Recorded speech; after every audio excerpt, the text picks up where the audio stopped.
Hello and welcome to this video. Today I'll be explaining a little bit about the IB English program. So this is to do with English language and literature, but also English literature.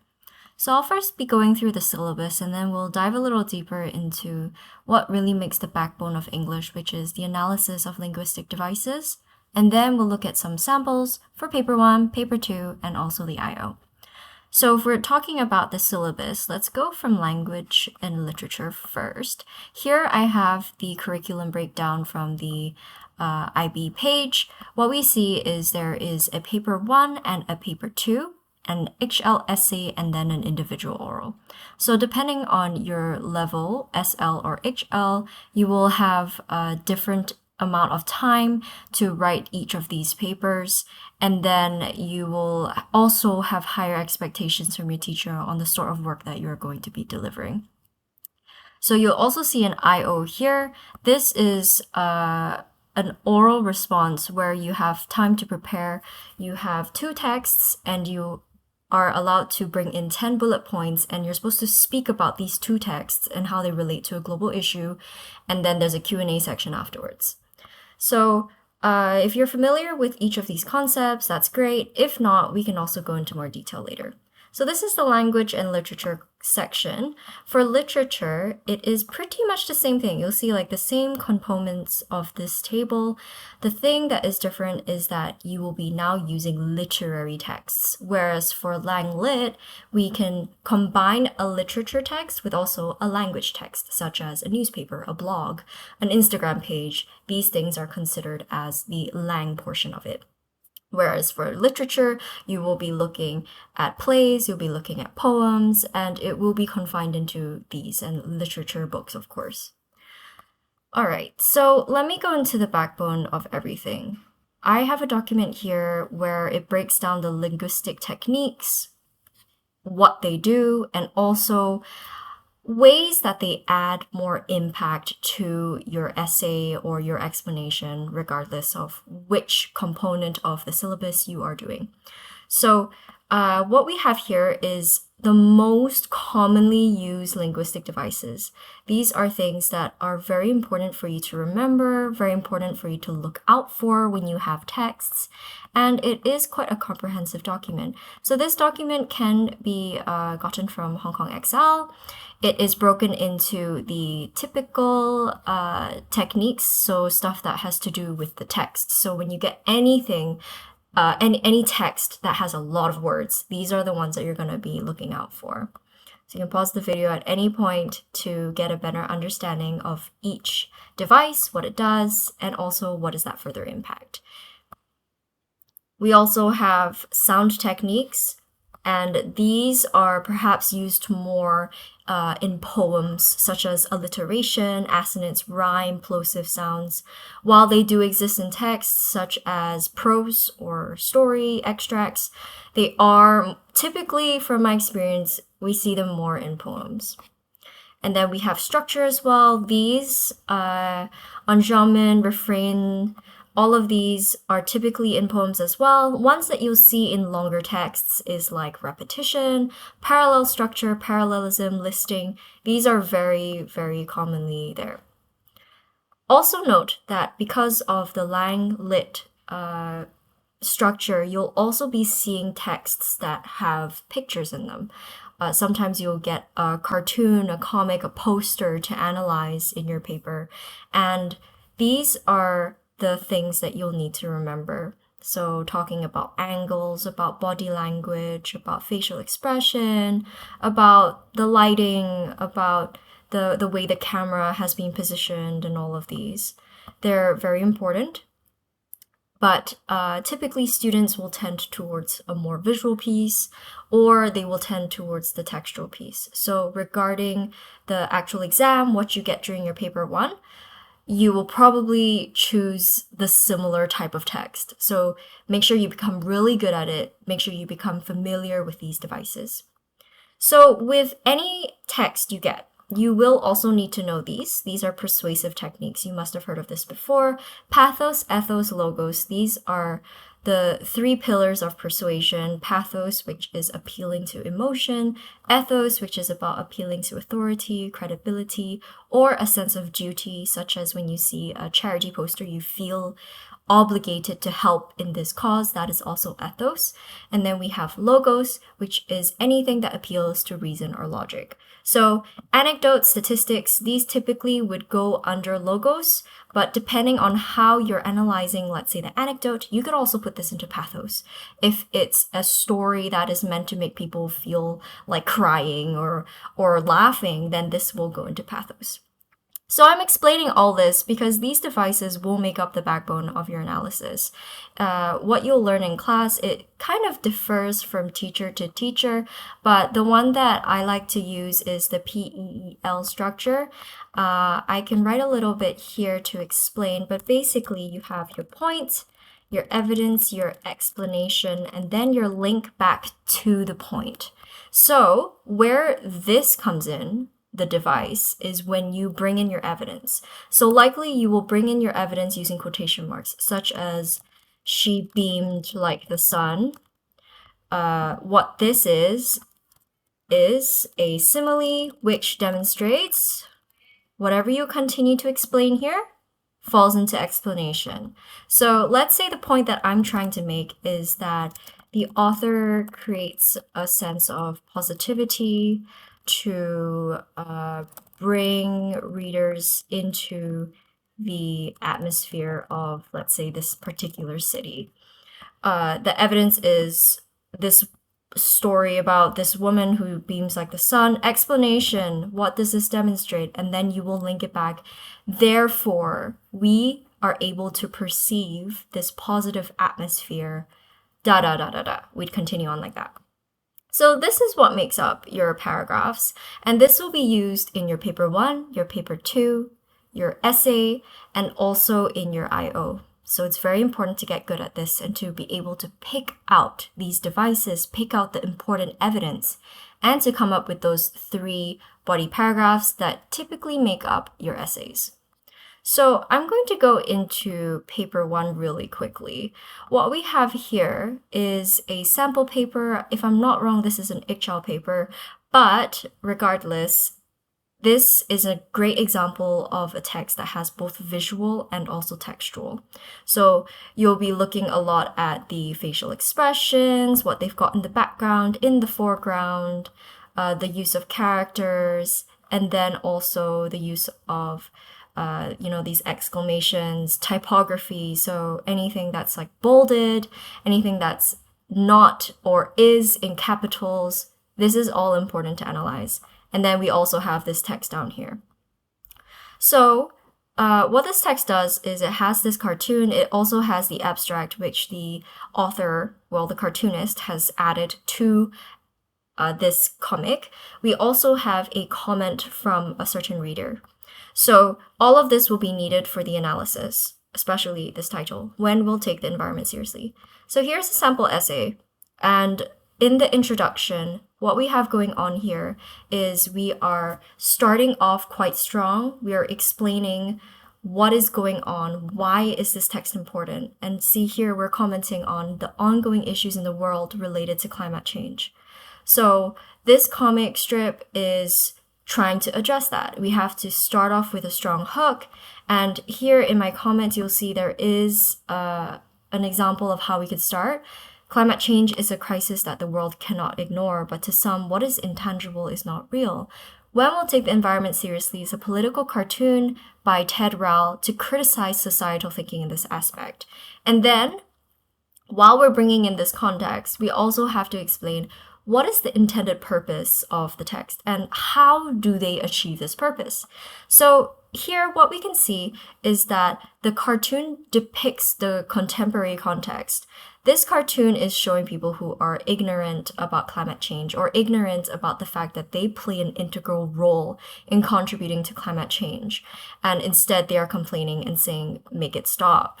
So by creating this comic strip and showing these clear ways that the world is being impacted, such as the Arctic ice melting, Gulf streams stuttering, average temperatures rising, Ted Rall is trying to bring the reality closer to readers so that they can stop being so ignorant. That is the basis of the analysis. We have to identify what is the message and what is the purpose. After this, then we can come up with 3 body paragraphs. So this here is the first paragraph, second, and then third.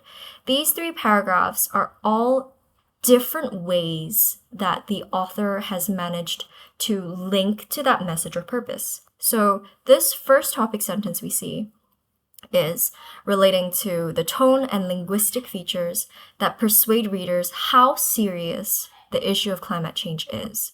Then we go into, as I explained before, PEL, your explanation that helps to bring out the evidence, and then we also have the link back to the question. So you can pause the video again to take a read through.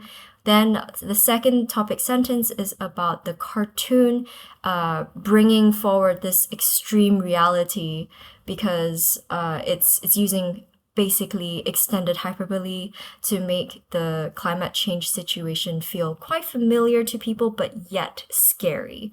So there is the use of like relating to beer, to football, and then so on.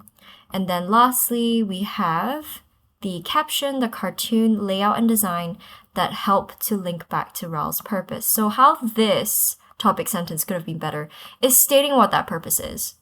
We'll see what that is. It's about making necessary changes in people's lives to contribute to a healthier, improved planet.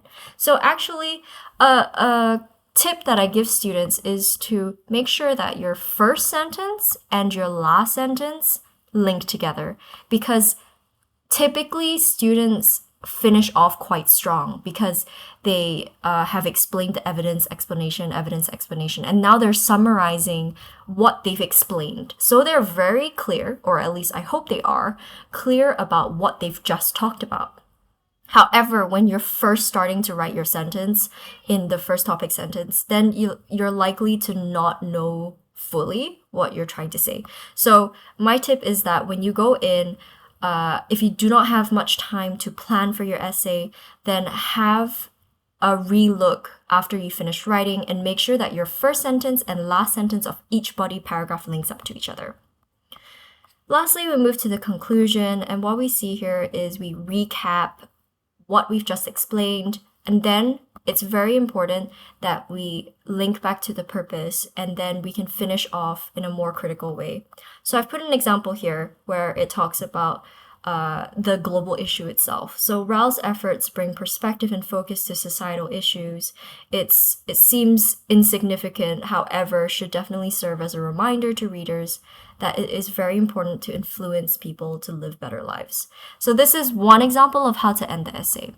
So I've just gone through roughly what a paper 1 sample looks like. I think it's very, very important to practice. And while it does take a lot of time, you will be able to pick up things easier once you really try your hand at it.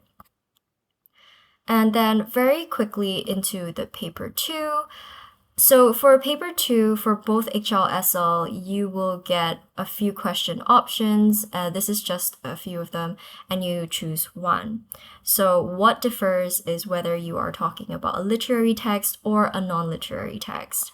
And for starters, let's go through what this structure would be like. So let's say we choose this question. Some say ignorance is bliss. How is not knowing presented in 2 works you have studied, and to what effect?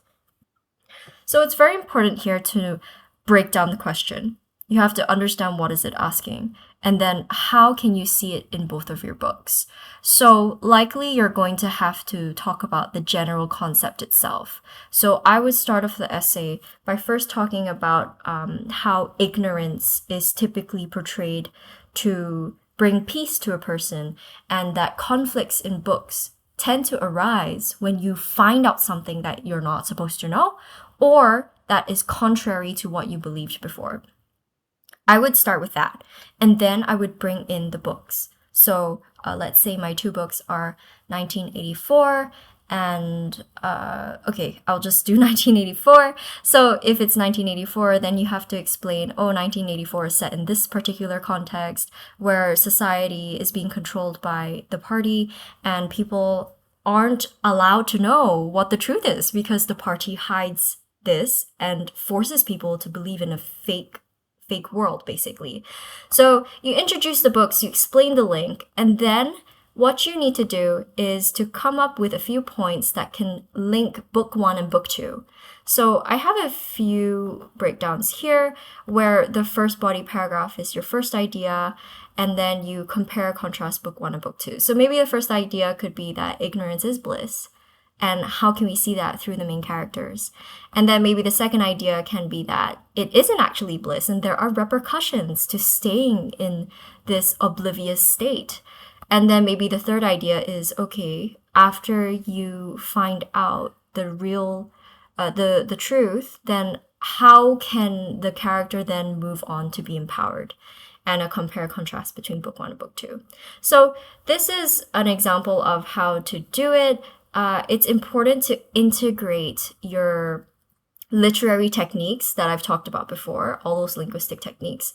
Sometimes students get carried away and they're bringing in quotes from their books, but they're, just writing and they're not explaining how the language contributes to that. Make sure you remember to talk about that. And then also for this particular task, your paper 2, you also need to memorize the quotes from the book. It's very important that you get the quotes right, because if you quote wrongly, you will be marked down. So my tip to students is that if you can't remember the quote, but you remember the instance, then don't put it in quotation marks. And you can put what you know is correct in quotation marks. That is one way to bypass it. Okay, I will go into the I.O. very quickly. So the I.O. is 10 minutes about a global issue and relating that to 2 texts that you have chosen. So for Lang&Lit, you can choose 1 literature text and then 1 lit, and then 1 language text. So you can have, let's say, poems from the things they carried, and then you can parallel this to a newspaper article that you guys did in class. That is one way you can do it. So I have a table here of global issues which students can work off of. This gives you some inspiration. I typically ask students to choose the one that resonates the most with you. What is something that you actually care about? Because then it will make it easier for you to talk about this for 10 minutes without seeming like you really don't want to be there. So let's say sexuality, like gender norms. This is a very common one that people choose and is possibly related to your text because quite a few are about that. A lot of them are also about hierarchies of power. So the power dynamic, let's say in a relationship or between a boss and their employee, this is also something you can talk about. So after you've got the general gist of what your global issue is, you can then formulate the actual phrasing of your global issue. So here are some starters for you. For example, what is the impact of honesty on power dynamics in a relationship? This is a possible global issue. I would suggest running the global issue by your teacher because this is an internal assessment and your teacher needs to like your question. Here we have a breakdown of how you would analyze, how you would structure your 10 minutes, basically. So you start off with stating what your global issue is, why it's important to you, and then similar to the paper 2 that I was just explaining, you have to link in your extracts to that global issue. How can we see it? And what is it trying to do about the global issue? Is it trying to raise awareness? Is it trying to get people to take action? What exactly about the global issue is it trying to teach us? It could be giving us a new perspective on it. And then I would suggest having 3 main points that can link to both texts, though this doesn't always have to be the case, and then bringing in evidence from each text, explaining it, linking it back to that topic sentence. So you'll see there's like recurring themes here you need to be able to analyze, you need to be able to evaluate as well. Then you move on to the wider body of work. So if, let's say, you are analyzing a poem, then you either expand to the rest of the poem or to the rest of this collection of poems. So the things they carried is a collection of poems. You choose another poem or another two poems that can help illustrate how this author is not just talking about the global issue in your chosen extract, but also their wider body of work. Similar for text too. And then afterwards you conclude, you explain, so in totality, after analyzing all of this, how exactly do these authors link to the global issue? How exactly do they leave a lasting impact on society? And then that basically makes up your I.O. So yes, there is a lot going on here. You have 2 years of IB to work through it. I hope this was helpful for you. Please reach out to HKExcel if you would like some tangible help on your English studies. Thank you.